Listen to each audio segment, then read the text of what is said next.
Læg mærke til kommandoen gp result mellemrum-r. Under Applied Group Policy Objects kan man se, at der ikke bliver tilført nogen group policies til den lokale desktop her, som er en Windows 7 maskine.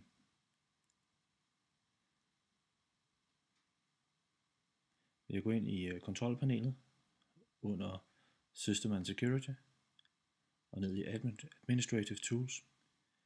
Kan man inde i Local Security Policy se de sikkerhedssettings, som er på den lokale maskine.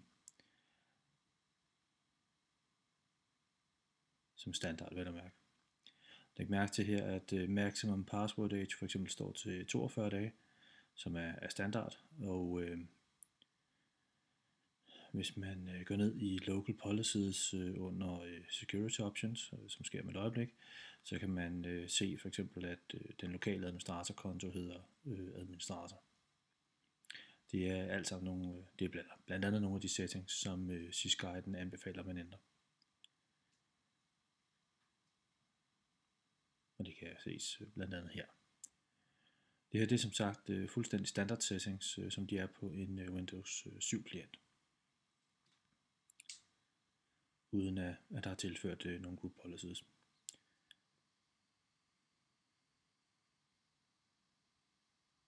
Hvis vi bagefter springer over på serveren, kan vi starte med at udpakke de group policies, som er downloadet fra ITSC forum. Og her der udpakker vi både dem, der er til henholdsvis serverne og til arbejdsstationerne. De bliver udpakket i et katalog på C-drevet, der hedder GPO. Sådan. Herefter starter vi så Group Policy Management, som er værktøjet, vi importerer Group Policyen i. Så hvis vi starter med først, vi kan prøve at se, at der ikke er nogen Group Policies defineret for vores arbejdsstationer. Og starter vi med at lave en ny policy. Den her den vil være tom, uden nogen settings i overhovedet. Nu er jeg den lidt doven natur, så jeg tager lige og copy-paster navnet på Group Policyen.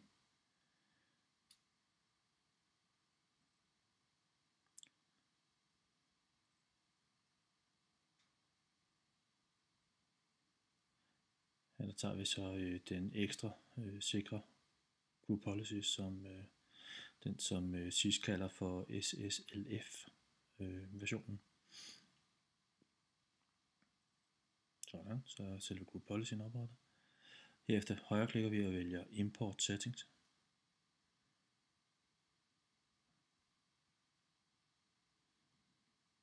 Derefter browser man ned gennem træstrukturerne og finder det rette katalog, det vil sige under C-drevet, GPO osv. Vælger kataloget ved at klikke OK. Og klikker Next et par gange. Her der skal vi så vælge, hvilken en af de 4 Group Policies vi ønsker.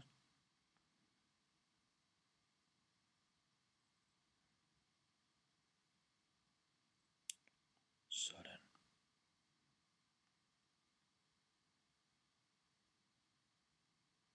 Group Policyen er stadigvæk ikke tilført til OU'en, som den hedder. Så den er ikke aktiv for nogle af klienterne endnu. Så kigger på de settings, der er inde i Group Policyen. Så man lægger mærke til, at for eksempel Maximum Password Age står til 90 dage, i forhold til default i Windows 7, som er 42 dage. Og længere nede kan man også se, at administratorkontoen nu ikke længere hedder administrator, men vil komme til at hedde ITSC forum, som man jo nok bør ændre, hvis man vælger at implementere den.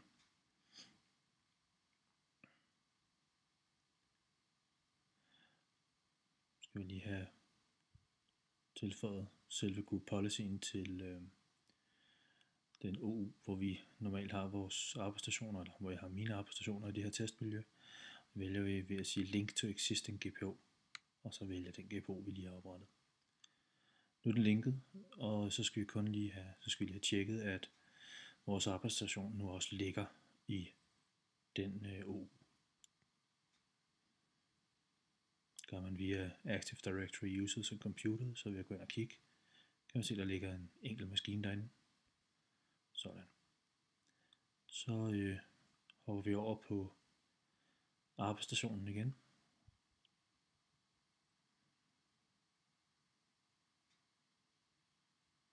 Sådan. Og der kan vi så se kommandoen fra før. Kører vi så en anden kommando, der hedder gp update-force, som tvinger group policies til at blive opdateret på maskinen. Normalt så vil det ikke være nødvendigt, hvis folk de logger af på, eller efter et stykke tid, så vil de automatisk blive opdateret, men når vi er lidt utålmodige, når vi laver videoen, så vi tvinger den til at opdatere. Så kører vi tilbage efter gp results-r, så vi kan se de settings, for at se om den er blevet applied, den her group policy. Og under applied group policy objects kan man så se ITSC forum, sys, slf osv.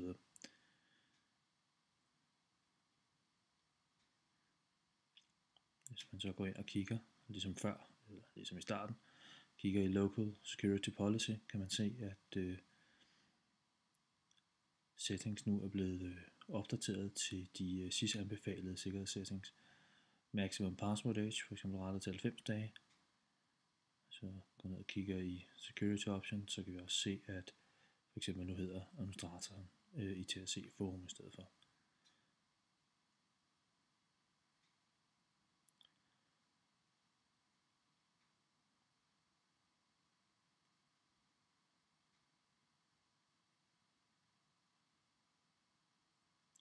De her group policies kan downloades fra itscforum.dk, og der er group policies til henholdsvis Windows Server 2008 og Windows 7 klienter i forskellige udgaver.